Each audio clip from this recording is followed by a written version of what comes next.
with, yeah, because how are we going to keep that? How are you going to sustain that? How are you going to sustain that business? A lot of what I'm seeing now, like I say, from 50,000 foot view, is our scientific. People, you go out, ask anybody. Well, first thing they're going to say, oh, I have so many friends that are realtors. Like, because everybody got into the real estate industry because it looks very easy. Like I said, we only let it post the highlights. So I know a lot of people are showing the process. Now the market is shifting and a lot harder, right? Homes are selling in a day, rates on 2%. So a lot of people, they say you're moving to a skill-based market where you need to be able to have information and wisdom. You don't have to really be able to look at that client scenario and say, how can I help you? And custom tailor that strategy to them, right? Because it's not easy operation. And so when you talk about that, you start to see people getting out of the real estate industry. A lot of that is because, they don't value apprenticeship or they don't value mentorship. Right. And they're just kind of doing it on their own. And real estate can be a very lonely sport. Right. If you don't have the right environment, it's gonna cap your growth. Right. Whether you want it to or not. And I think that's applicable to any field or any sector, really, because it's like, if you're not taking time or effort or energy to that learn from someone who's been there and done that, it's like, how do you then expect to put yourself in the best position to win long term? And I think that I've grown into someone who's looking to look more long term, because people talk about, it gets to a point where it's like, now that you're actually putting a plan strategies together, it's like people talk about millions, it starts to make sense. Before, it just felt like, I'm gonna get there. It looks good, it sounds good, but it's like, then the how. And I was always so frustrated, and it was like, I'm putting it where I'm doing the activity, but I'm like, where is this? Like, what is happening? Yeah, if I have to ask myself that question, like, what is happening, I believe it's a problem. It's like, it's just about being able to add an alternative. Yeah. And one thing that I've learned is that you cannot control when the harvest happens or how it shows up. Only thing that you can do is focus on the lead measures, right? The lead domino. What's the one thing that you can do today to make everything else easier and necessary? Right. And I think that's what you hold accountable. So,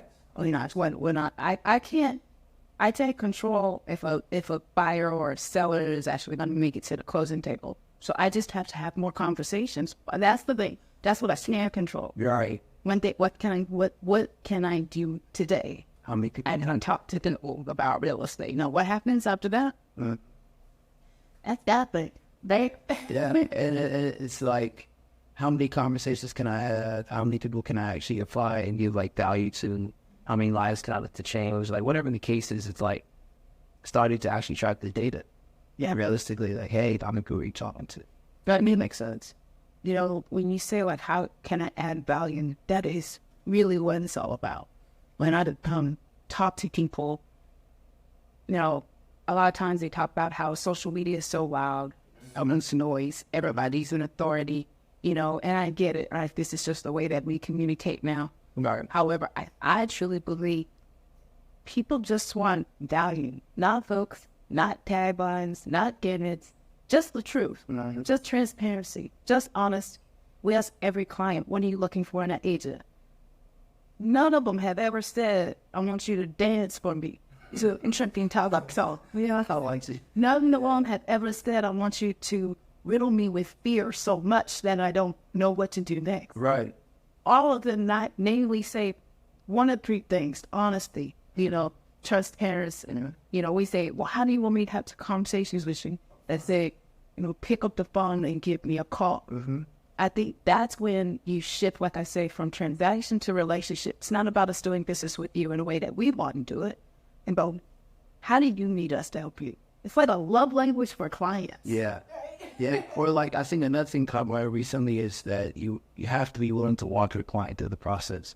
Because when you don't, you're expecting them to know something that they really may not know, or it's not easy. It's not second nature. Just because it's second nature to you, it makes the most sense to you, doesn't mean it makes the most sense to them. And that's the hardest thing, I think, just even as professionals, is remembering what it was like. Yes. When we were in their position, whether we were, buying a home or just, how we feel when we were dealing with customer service. We can't read. You don't understand the email that you send. Now I can't follow up with you.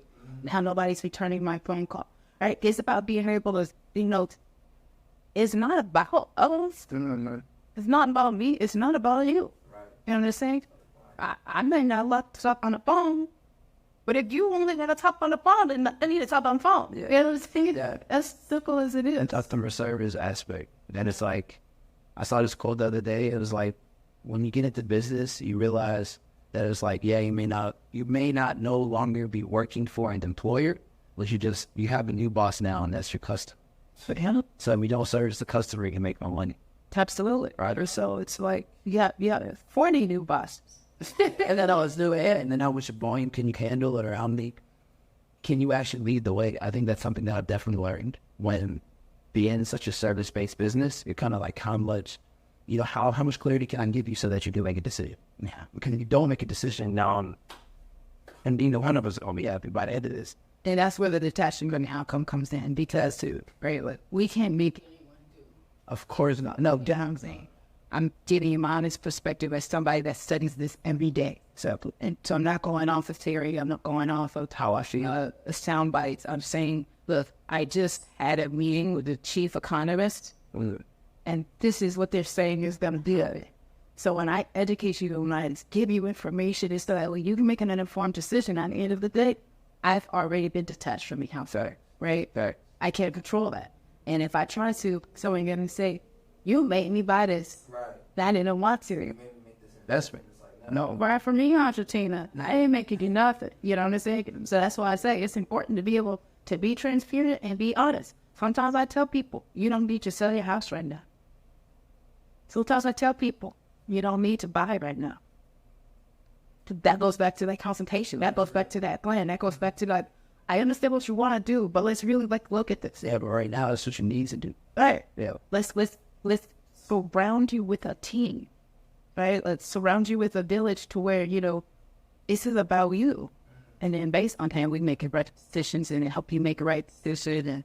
And, like I said, hopefully build a long-term relationship. Right. I don't want to have to keep finding new clients. Right. I like working with the clients I've already worked for, because I like how they work and they like how I work. And exactly. You know what I'm saying? So how can we continue that retention? And then how can they send me more people like them so that we're doing business with people that we know, like, and trust? I don't want to work with angry people. No. Because then when you get cussed out, you're like, why? Why do they get cut out? Why? Like, what are we doing? Yeah, this is how we started? Like, this is where it started from? Like, I remember you told me, you were like, man, I was falling. How did this person call me? I mean, it's probably called me out. They called it and said, stop following me. I said, bro, I haven't talked to you in like 3 years. I thought it, but I didn't say it. You know what I'm saying? So I think that it goes back to how, we kind of look to educate our clients and how mindful we come of when we talk about coming for contribution. Right? So I think that it's a matter of us being well on our way. And I think it's a matter of us continuing to have more conversations and raise the bar, raise the standing. Yeah. And saying like, look, I understand this is what you desire. Or if you're going to look to work with the other agent, by all means, do that. But whatever outcome that you have, don't. Like, we came for contribution. We said we want the best decision for you. It wasn't about money at the end of the day. But that's what Association of Realtors does study every year. They do a study. And most recently, when they ask buyers, what did they regret or what did they not like about the home buying experience? The top 2 answers were that they didn't understand the process and then they didn't understand the numbers. Okay, so what that tells me is that this is an absence of consultation. This is an absence of conversation. Really, it's a lot of like, hey, like, let's move them through. Let's move them through, right? And there are consequences to that. Of course. When I got into real estate, it's 2010, and so I have a very different perspective of what it looked like to go into real estate the wrong way. Right. Because when I was getting started, those conversations were like, you as a seller need to bring $20,000 to the table to get out of your house. Otherwise, you'll lose it to foreclosure. Otherwise, we'll exceed the bank will forget it to a short sale. So I understand the impact of not going into real estate fraud. And that shit to me so much, especially because, my overall mission is to be able to build wealth in our communities. And we do that through clients that are looking to build a business on real estate.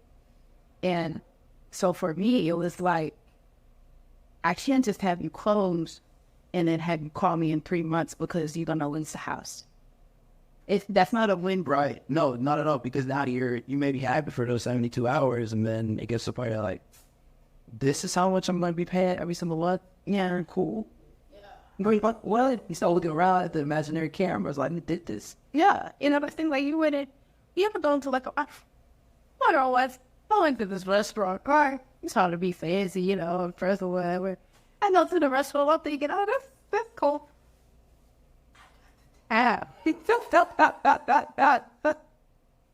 Was confused. So, I didn't feel this. I thought, who ordered that? Yes, I paid the tab, you know what I'm saying? I took care of it. Then I was like, was it worth it? I was not expecting this. You know what I'm saying? Yeah. At the end of the day, though, I had to take responsibility, right? Because there's many ways for me to find out what a restaurant has on their menu, what that's going to look like, right? You wouldn't, because I did, right? But it's wise not to go to a restaurant that you don't know what that cost is. So you're not sitting at the table looking crazy, talking about, I hadn't signed it. I've been so long. It's like, I'm able to treat everything. No, seriously. People are like, I'll talk to a vendor when I find the house, and it's like, so you can get the town and realize, just like what I want. Just like, this ain't what I desired. And I think I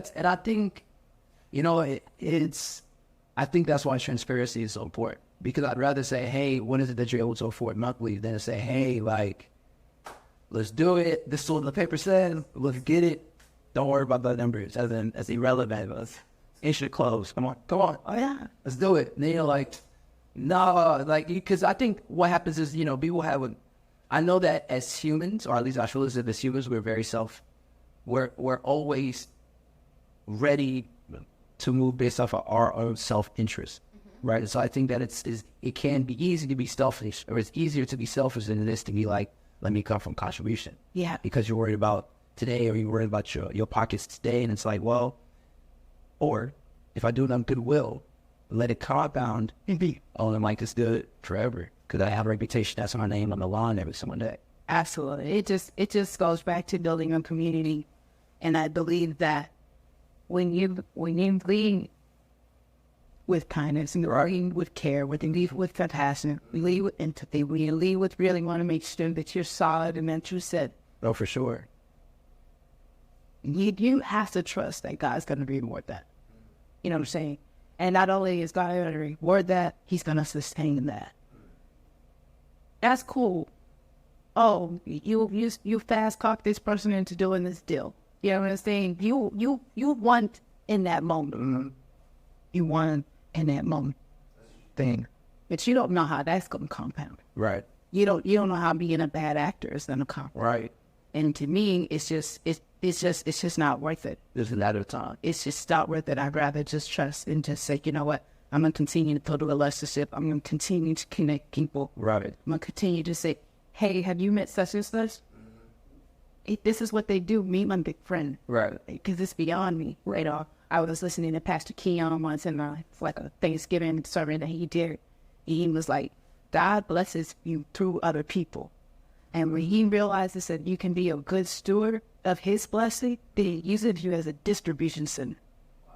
To send out the blessings. I like that. You see, I like that. And so sometimes we're not blessed, or other people around us aren't blessed, because our heart's not pure. And God's not going to let you fumble his blessing. Right? And so I think that when I heard that, I was like, I get it. Right. I get it. And I think it's like, I think it always goes back to what kind of life does someone want to live, because I truly believe that we're not promised tomorrow.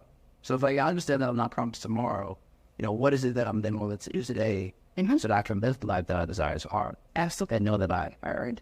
And it's a sacrifice. Of course. It's sacrifice. Depending on how high on that total point you want to go. Yeah. I think one of the biggest misinterpretations about wealth is that it happens quickly. Because of what it looks like on Instagram. You saw it. Oh, I just bought a house. I walked in $150,000 equity. Oh, I just bought a house. I sold in 3 months. I had $250,000 equity. Right. Look how this works. But not for every. That's funny. That's not sustainable, right? And so when you create a plan off of an extremity or an outlier, like a pandemic or a strain, that's not wise, right? Like, yeah, everybody looks up sometimes, right? That's why you have to get in the game, right? The people that owned in 2019 and prior, they didn't know we were going to go through a world shutdown and where whole values were going to appreciate by 32%. That's not why they bought. Right. They bought because it was the next logical choice. And because they were in the game, they just happened to benefit from something that happened out of their control. We do not control the economy. Right. Right? And so I think, you know, if I were to share with anyone, you know, here's how you build a wealth building plan. Number one, you got to write it out into your eternity. Hey, so what does it look like? What does it look like 5 years from now, 10 years from now, 30 years from now? Where are you? What are you doing? Who's with you? Yeah. What house are you in? What does it look like? I'm sure. I'm going to go on this. Do you even live in America anymore? Do you have an international property that you go to when you're sick of this place? What does it look like? When you take that and then you bring it back and you go set it to the now, right? It's like, okay, based on what you said, this is what needs to happen today. your next step, your one thing that you need to do is open a savings account. No, I like that. You see what I like that. I like that. Don't say go get free approved. Don't say go do creative financing. I'll put up a savings account for it. Let's put some cash aside. Or if you have a stock portfolio, what does it look like? Where is this funds coming from? Right? It's the slightest significant steps. Right? It's the slightest significant steps that create quantum leaps and shifts in our life. People think that change happens with these big, gigantic moves. Mm-hmm. Oh, I'm gonna move across the country and change my life. Or you could drink more water and go to sleep at an appropriate time. Right. Or even I like so in the Millionaire Fast Lane, right? Pretty sure MJ DeMarco talks about how it's the process of events that then led to the outcome. So we essentially focus on, once again, the process and not the event. Yeah. Because if you didn't do all the processes to actually then produce said event, how do you expect to then get there? What does it look like if you didn't even put in the work? If you, right, let's say you haven't, or you're not playing the game, like you said, you have to play the game to get lucky. That's what I think it is. I think a lot of people just aren't playing the game At all. Not even a little bit. They had this meme, and it said, imagine playing Monopoly and you never bought property or hotels. You just went around the board It's time. collecting $200 and hoping to avoid jail. Oh, man. And that's what kind of a lot of us do, right? We're on autopilot. We're not really actively, we're not an active sport in our life, right? We're just kind of meandering, you know. We're just kind of going through the motions, collecting our check, hoping we stay out of jail. Mm-hmm. And thinking that, oh, somewhere along the way, I'm going to be blessed with this fortune. Right. And it just doesn't work that way. Most people do not understand the imperative of acting now because subconsciously they believe they are going to hit a windfall. They're going to win the lottery and get an inheritance. And that's sometimes is like, is that the game you want to play? I like the quote. I'm just dropping a lot of quotes today, but I like the quote from Naval. He talks about in 1,000 universes, let it be that you became wealthy 999 times. So increase your likelihood to the point where it's like, doesn't matter, I was going to get wealthy regardless. Mm-hmm. You can at least control the activities of what it is that you do today. I know that it's hard. I know that it's difficult. I know that life happens to the best of us, point blank period. What are you going to do in the face of opposition? Absolutely. That's your strong question, and that's the question. You know, I should then go to be tolerant. Life is a balancing, and at the end of the day, it's pressure. It's just pressure. I don't know anybody in life that is just kind of like, man, I'm coasting now. You know, it doesn't matter who you're looking at. Right. It's important, I think, for us to remain, although we're paying, well, number one, we're putting ourselves out there for people so that way we don't make it look like we're higher than we are. No, right? Because it's, every summer day, want to listen, like I said, before I even had this conversation, I was stressing out about other stuff, right? Like, it was life, for sure. So it's important to keep that in mind. It's like, none of us have this figured out. We're all just leaving clues along the way. We're all just leaving breadcrumbs, right? That, you know, maybe somebody will get this and not to say, cut your time in half or make your time easier. Right. But in order for that to work, like you said earlier, you have to be willing to be an apprentice. You got to be willing to understand it. Right. You got to be willing to say, I don't know all I need to know about this right now. You know, so, a good mentor, another mentor of mine, he said, if there is something that's absent in your life, it's usually not a what or a how, it's who. Right? So a lot of times people think, man, I just got to figure this out. I just got to figure this out. I just got to grind this out. I just got to figure it out. Because we're used to offering independently. Well, we're trying to figure out what to do or how to do it. When the reality is that you're really just a relationship way that can make all this really easy. Bingo. That's it. And I think it's like the question people must ask themselves, or we must ask ourselves, are you then actually willing to build the relationship? Mm-hmm. That's it. I think it's going to become a new skill, hopefully, that we all lean into and relearn. Because I think that we've gotten away just from the art of conversation, and people grow into the conversations around them. Yeah. So if you're not having conversations, well, is it that natural next question is, are you actually growing? Right. I like that. And how do you know? How do you know? Yeah. How do you? That's a great question. Like, how do you know if you're not actually putting yourself maybe either in discomfort or saying, hey, I don't know. What is it that you know that I don't know? Do I pay for that information? Or do I have to foster a relationship to see how I can be to reach you? That's had to, you have to pay for the information, right? Fostering a relationship, that's it. You know what I'm saying? One or the other, that's it, right? So you can pay for information, don't lie. yeah, you have to use it, right? There are so many things. Like if you look at anybody that like is, you know, really been putting in the work in a long time, all these influencers, they have their courses and stuff like that at $15,000 or $99,000 and whatever it is. Mm-hmm. The other reason though that they're able to do that is because number one, they put in the work. Mm-hmm. And when they offered the information, mm-hmm. right, you didn't value it.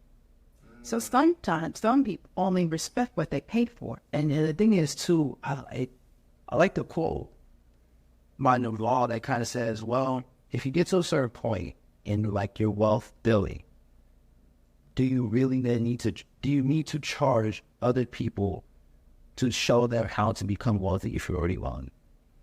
Well, you know what they say, there's a meme, they say, you know, wealthy people have no problem sitting down with you and giving you the game.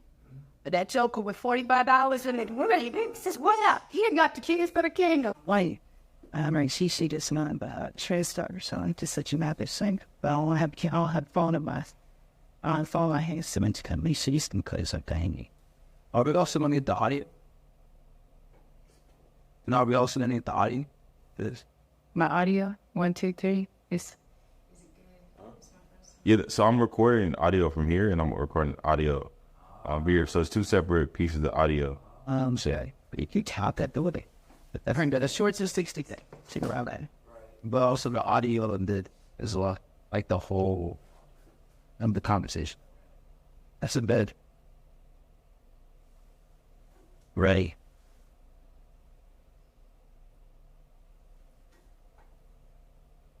All right, good. They're already good. Yeah. Yeah, we're recording. So talk to me, man. Tell me what we talking about today.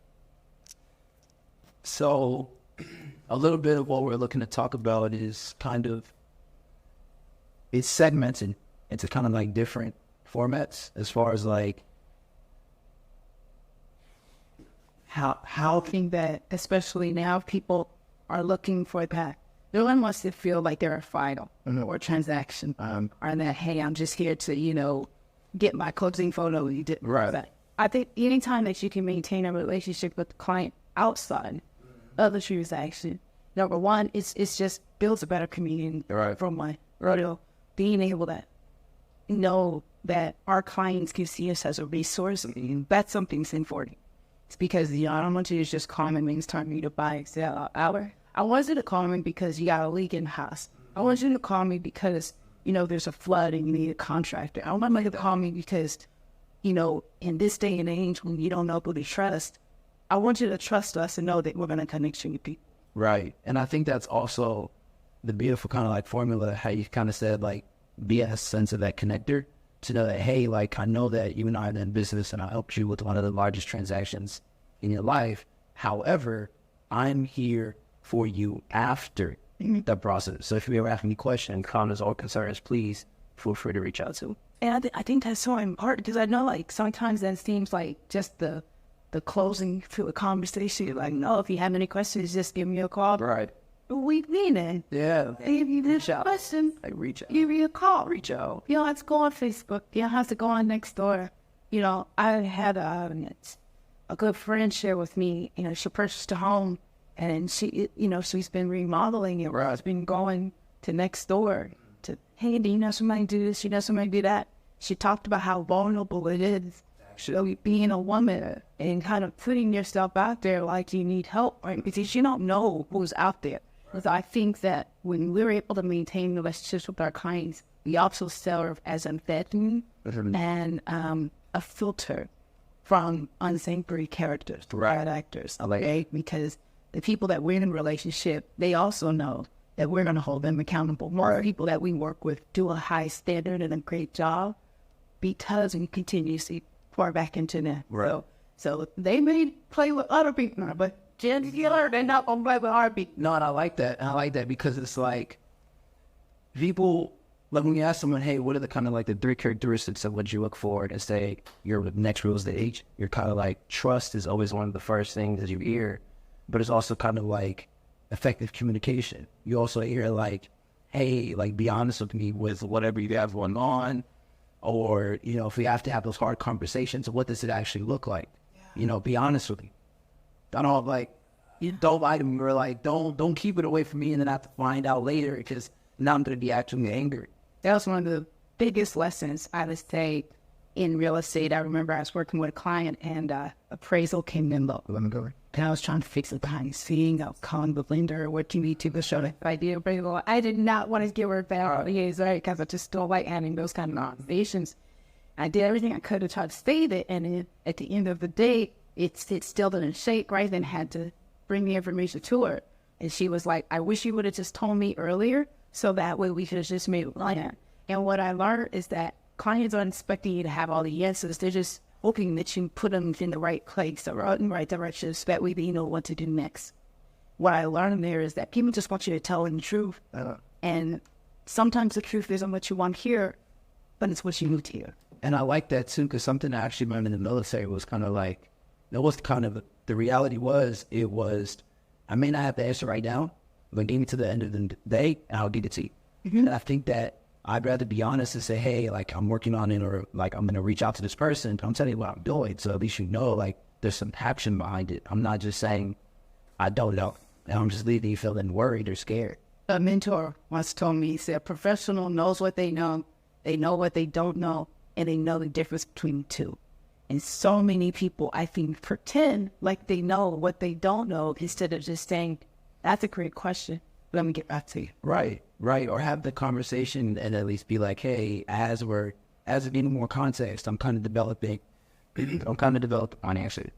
Right. I think that's also important because like that's also transparency. Right. Because you're saying that, hey, like, I understand that we want this deal to close, but I also understand there's a few things that need to happen so that we can make this go through as slowly as possible. Yeah. And I think all parties win when there's been a set of clear expectations. Absolutely. As smooth as possible is important. I always say, you know, there's good, better, and best. Can you get it done? Absolutely. Can anyone stop what's for you? No, absolutely not. At the end of the day, though, it's still good, better, best. You know? Yeah, it's better, best. So you know, there are different ways to do it. Yeah. But I have a tried more with why you give. And I think that it's always like, it's a process, but I feel as if like people must be willing to commit to that process so that they can meet their desired goal. And so I think like something I've had to learn is that I'm so big with action, execution, applying pressure, and then it's like, that's all outstanding. However, how can we tweak it to make it even better? Yeah. And I had to realize, okay, this is why planning and this is why developing your strategy is also important. One thing I love about your content is that you're committed actually to showing the process as the result. And I don't actually think very rarely do I see posting the results of some of your wins. I know we talk about them, but you're really committed to showing the process. And I think that's important because especially right now, a lot of people only see the end result. Right. And so people want to go from 0 to 100 real quick, but there are 99 other numbers And that's the thing, like, even for the hoodie that I have, right, that says All Team Do What We Do LLC, on the back it has Progress Over Perfection. And I like that. It's like, I could just be I could be at the airport. I could be even in, like, say, it's just a little bar to rapid fun. I'm in the bathroom, literally washing my hands. Someone says, I like your hoodie. I'm like, I'm really just washing my hands right now. But I appreciate it, because you said that it's progress over perfection. And I think a lot more people can resonate with the fact that I'm saying, hey, I understand it's not always going to be easy, but how can you just make a little bit of progress every single day? And I believe then you'd be okay. It's like saying, 1% better every day. It really starts like that. Right. It starts with that small decision. Yeah, believe. I'm sorry for that. Right? See it in you.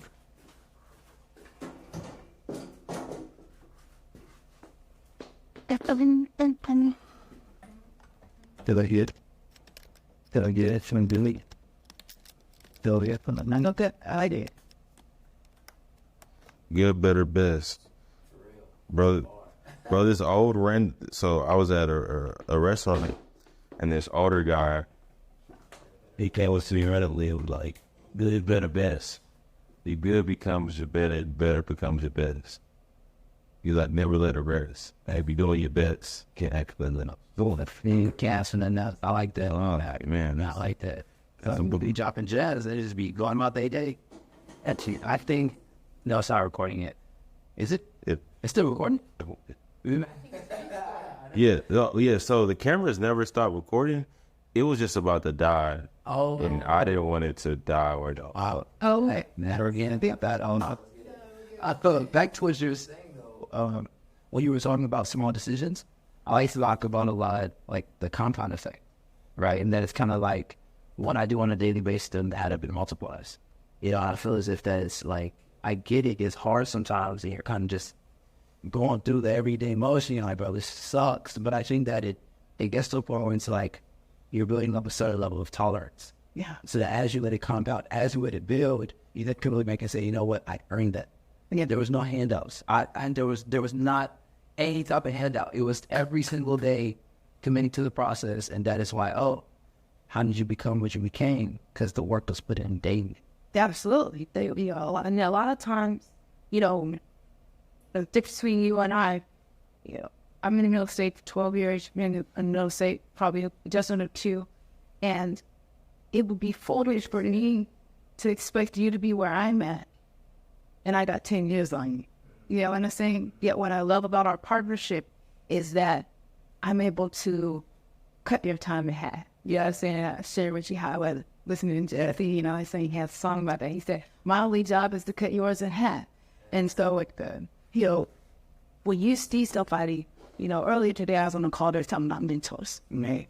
Talking about mentorship. I think a lot of times people don't understand exactly what that word means, right? A mentor is not a coddler. Hey, a mentor is simply there to help you see throughout your blind spots, right? To help you catch what you're missing. And so when you talk about compound effects and putting in the work, or even, aligning yourself with somebody that has more experience than you, right? It's so that they can see your blind spots. Yeah. Coach said, when you're working in your business, you're like in a forest in the trees, right?